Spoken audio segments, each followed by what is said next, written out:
Olá, sejam muito bem-vindos. Estamos iniciando mais uma jornada bíblica.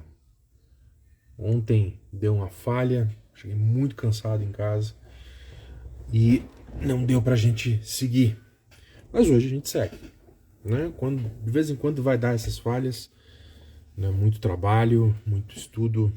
Vamos seguindo em frente. Quero convidar você a fazer uma oração junto comigo. Vamos rezar o Pai Nosso. Em nome do Pai, do Filho, do Espírito Santo. Pai nosso que estás nos céus, santificado seja o vosso nome. Venha a nós o vosso reino, seja feita a vossa vontade, assim na terra como no céu.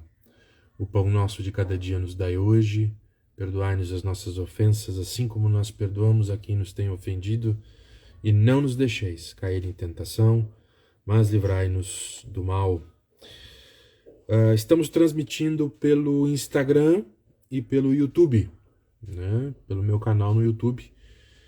Considerando que eu estou em casa, então não ligue para o barulho, não ligue, né? Nós temos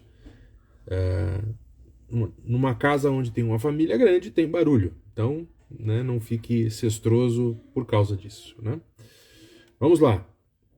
O texto que hoje nós vamos fazer a leitura é o texto do Evangelho segundo São Lucas, capítulo 2, versículos 1 a 7. Importante dizer uma coisa. Qual é a finalidade da jornada bíblica? A finalidade da jornada bíblica é que você faça a leitura organizada dos textos dos evangelhos, com direito a um comentário meu, né?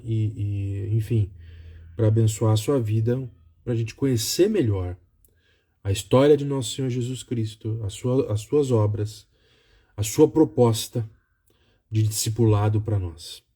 Né? Ou seja, nós vamos repassar de forma organizada os evangelhos de nosso Senhor. Né? Nós não vamos ler os 4 evangelhos um atrás do outro. Nós vamos ler todos eles harmonizados. Então, a ordem que eu estou fazendo aqui com vocês é a ordem com que seria uma ordem cronológica, se é que é possível dizer algo assim. Tá? E eu estou utilizando este livro aqui, esta harmonia, a concordância dos santos evangelhos. Ó, se você tiver como fazer a compra deste livro, pode ser muito útil. Foi compilado por Dom Duarte Leopoldo e Silva. Se eu não me engano, foi bispo auxiliar do Rio de Janeiro ou de São Paulo. Eu não me recordo. Vamos lá. O texto que nós vamos ler é sobre o nascimento de Jesus em Belém e tem 3 lições muito singelas aqui. Apareceu naquele tempo um édito de César Augusto para que se fizesse o recenseamento dos habitantes de toda a terra. Este primeiro recenseamento foi feito por Cirino, o governador da Síria, e todos iam fazer-se inscrever, cada qual em sua cidade.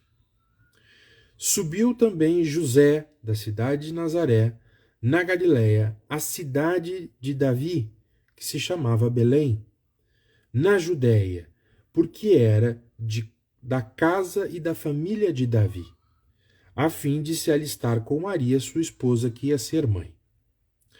Estando eles nessa cidade, completaram-se os dias da maternidade de Maria, e ela deu à luz o seu filho primogênito. Envolveu-o em panos e reclinou-o num presépio, porque não havia lugar para eles na estalagem. Esse texto é o texto que conta o nascimento do Senhor. Né? E há outros evangelhos que são mais detalhistas.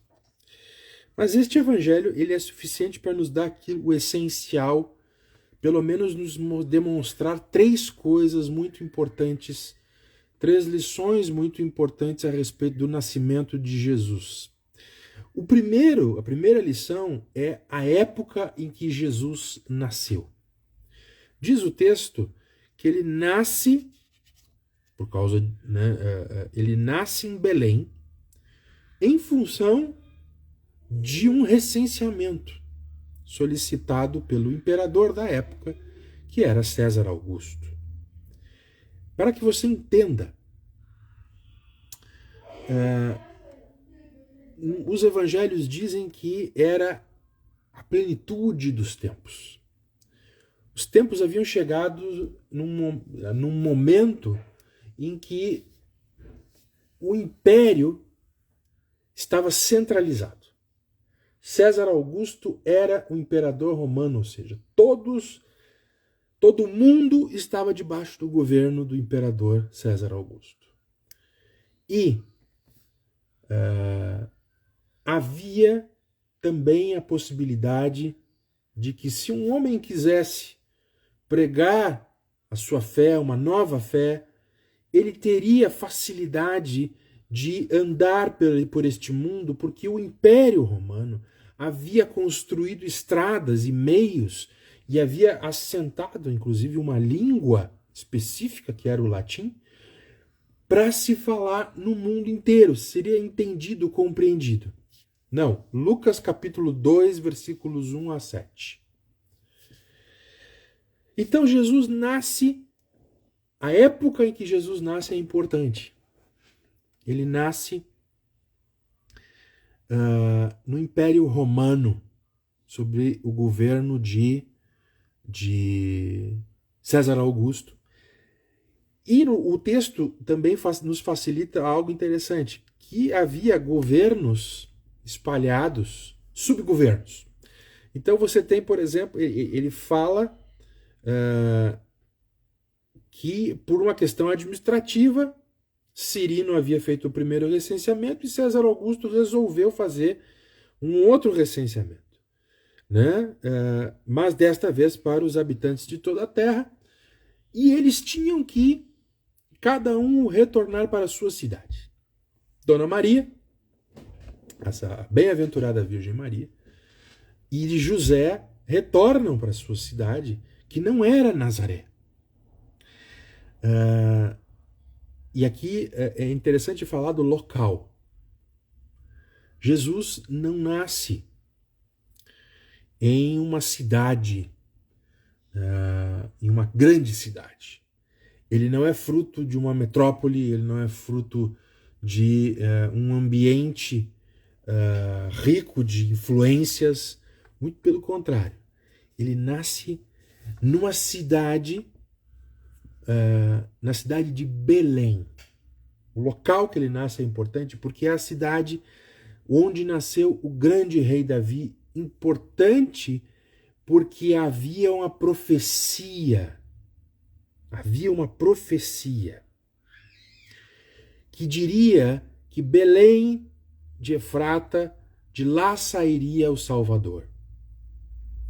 É curioso porque, vejam bem, o significado da palavra Belém é casa do pão. Belém, cidade de Davi, o local onde Jesus nasce era uma padaria. É chamado de padaria para a gente, né? Casa do pão é a padaria. Mas é lá que nasce o pão da vida.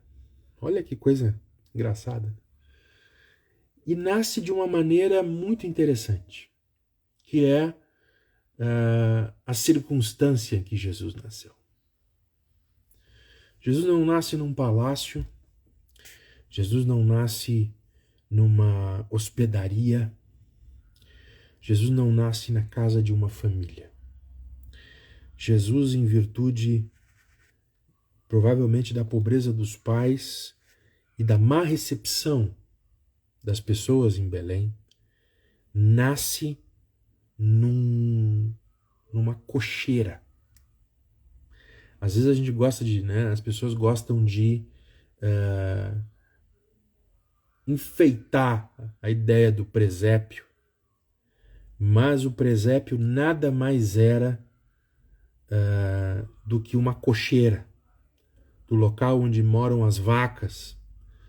E Jesus, a palavra manjedoura, que é uma palavra bonita, né? Nada mais é que manjedoura é o local onde os bichos comiam. O que aqui no Brasil a gente conhece mais como coxo. É ali onde se dá de comer e de beber para os bichos. É ali que Jesus é depositado.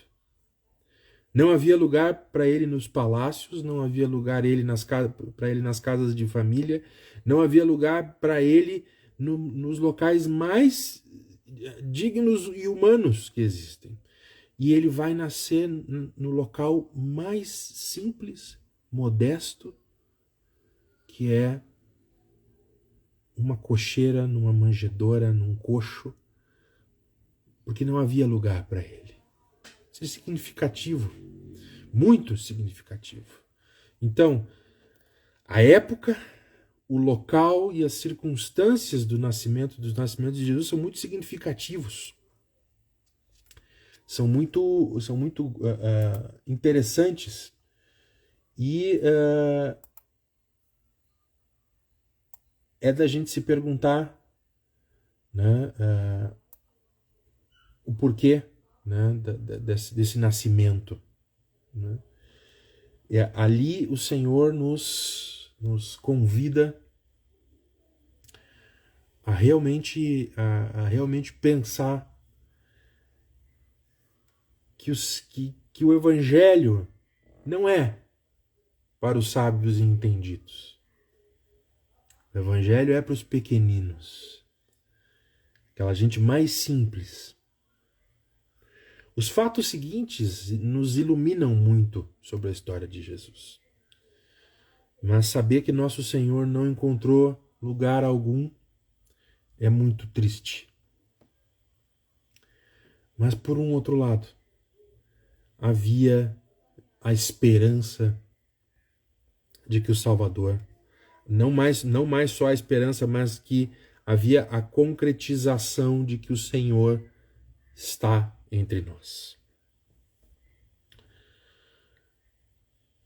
Que Deus nos abençoe, né, e nos ajude. Nos ajude a enxergar a graça de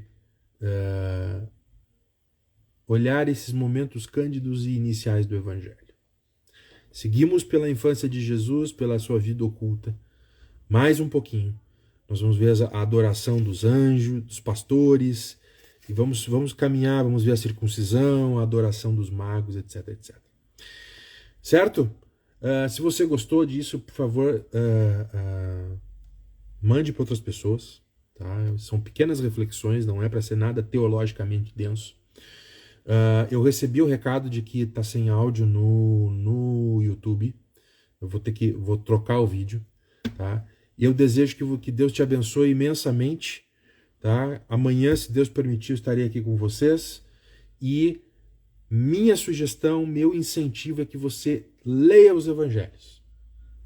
Lá, como diz a Constituição, Verbum Dei, do Concílio Vaticano II, eles são o centro da Escritura Sagrada. E nós queremos partir do centro da Escritura Sagrada para termos uma vida espiritual mais frutífera.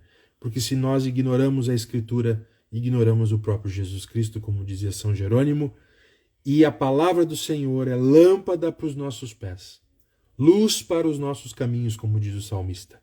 Vamos adiante, certo? Deus te abençoe. Até amanhã.